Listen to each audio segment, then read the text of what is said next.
Tema 1. Protección internacional de los derechos humanos. Empieza a desarrollarse a partir de la Segunda Guerra Mundial.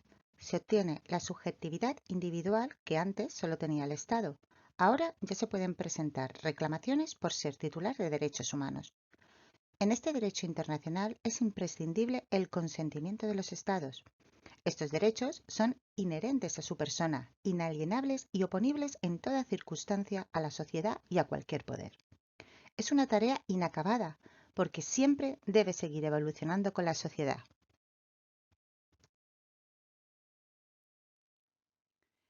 Hay que diferenciar dos planos, el universal y el regional. En el universal nos encontramos las Naciones Unidas y en el regional el Consejo de Europa. En Naciones Unidas se reconocen los derechos humanos y su protección internacional. Debe de existir siempre la cooperación y se diferencian tres textos: la Declaración Universal de los Derechos Humanos de 1948, el Pacto Internacional de Derechos Económicos, Sociales y Culturales y el Pacto de Derechos Civiles y Políticos. Ambos pactos forman los llamados Pactos de Nueva York. Estos tres textos, más todos sus protocolos, forman la Carta Internacional de los Derechos Humanos. El texto de la Declaración Universal de los Derechos Humanos no es un tratado, es una resolución.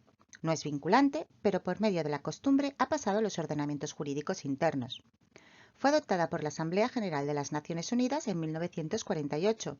Formula los derechos y libertades como el derecho a la vida, la prohibición de la tortura, la prohibición de la esclavitud, la prohibición de discriminación, llenando así el vacío que había dejado la Carta de las Naciones Unidas. Aquí no existen tribunales y se diferencian dos secciones: convencionales y extraconvencionales. Pactos de Nueva York. 1966. Imponen obligaciones jurídicas vinculantes para los Estados parte. Estos pactos están aceptados por España y desarrollan y dotan de unidad a todos los derechos enunciados en la Declaración Universal de los Derechos Humanos. Los derechos incluidos aquí son el derecho a la vida, a la integridad, la prohibición de la tortura, el derecho a la libertad personal, el derecho a la tutela judicial efectiva, libertad de pensamiento, opinión, asociación, reunión, derecho a la intimidad, derecho a la personalidad jurídica, al derecho de minorías, derecho al trabajo, a la seguridad social, a la protección de la familia y derecho a la educación. Los mecanismos de control son convencionales y extraconvencionales. Convencionales serían los convenios, los pactos, donde el Estado debe de ratificarlos. Aquí se forman comités, como por ejemplo el Comité de Derechos Humanos, que realizan informes periódicos, denuncias de estados, comunicaciones individuales. Luego también existen otros comités, como el Comité de los Derechos del Niño, el Comité contra la Tortura, etc. Los requisitos para dirigirse a estas comunicaciones individuales, ¿vale? Serían agotar todos los recursos internos, lo debe de presentar la víctima, que esté bien fundada, que no se presente ante cualquier otro comité y que no vaya contra los principios de las Naciones Unidas. Extraconvencionales sería el Consejo de Derechos Humanos, que es un órgano político que dicta recomendaciones, hace exámenes periódicos universales. Por ejemplo, España lo pasó en el 2010 y luego en el 2015. Aquí también entrarían los que son relatores, que son los visitantes, y luego las denuncias por violaciones masivas. Dentro de los extraconvencionales también existen dos procedimientos, que son el procedimiento especial y el procedimiento de denuncia. En el procedimiento de denuncia se necesita consentimiento del Estado denunciado, por lo cual no es muy popular.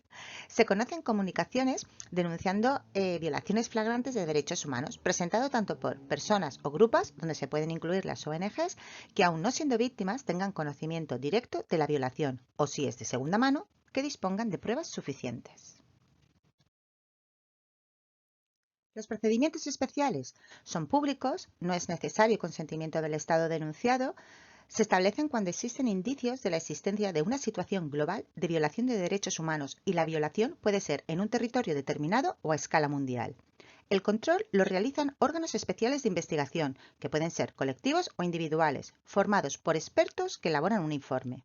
Sobre ese informe, el Consejo de Derechos Humanos adopta una resolución y da recomendaciones a los estados interesados, pero no son obligatorias.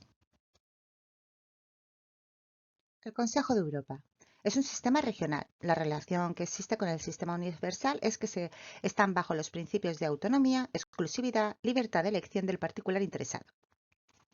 No es la Unión Europea. Nace en los años 50 y existen tres herramientas: el Convenio Europeo de Derechos Humanos, la Carta Social de Derechos Sociales y Culturales y el Comité Europeo para la Protección de la Tortura u otros actos degradantes, y está formado por 47 miembros.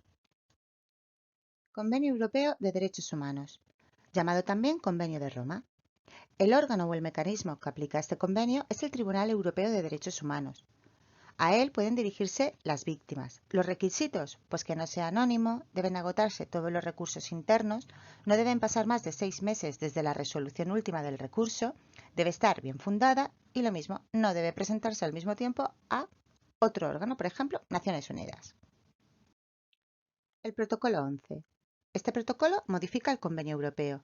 Los sistemas de protección de antes eran la Comisión, que tenía acceso a la víctima, el Tribunal Europeo de Derechos Humanos, donde la víctima no tenía acceso, y el Comité de Ministros. Tras este protocolo número 11, desaparece la Comisión Europea de Derechos Humanos, el Tribunal Europeo de Derechos Humanos es el único órgano de control, y el Comité de Ministros supervisa la forma en que el Estado afectado ejecuta la sentencia dictada por el Tribunal.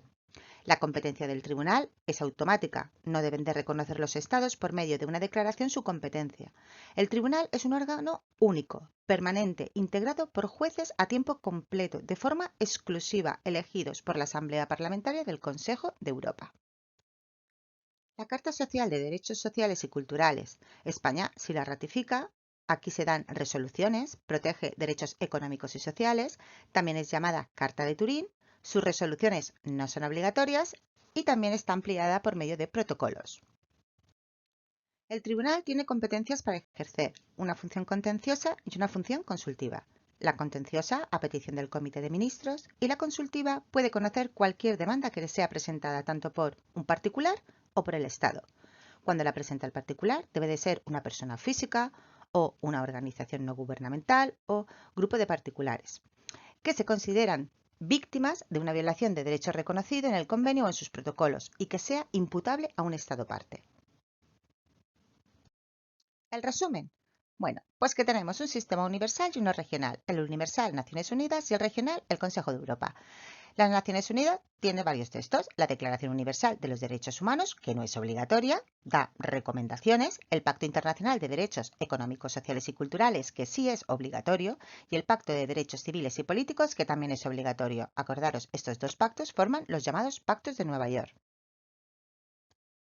Los mecanismos de control son convencionales y extraconvencionales. Los convencionales son los convenios, los pactos, y están formando allí comités, y los extraconvencionales sería el Consejo de Derechos Humanos y por medio de los procedimientos especiales y el procedimiento de denuncia. En el Consejo de Europa tendríamos el Convenio Europeo de Derechos Humanos, también llamado Convenio de Roma, y la Carta Social de Derechos Sociales y Culturales, también llamada la Carta de Turín. Y aquí tenemos al Tribunal Europeo de Derechos Humanos, que dicta sentencias.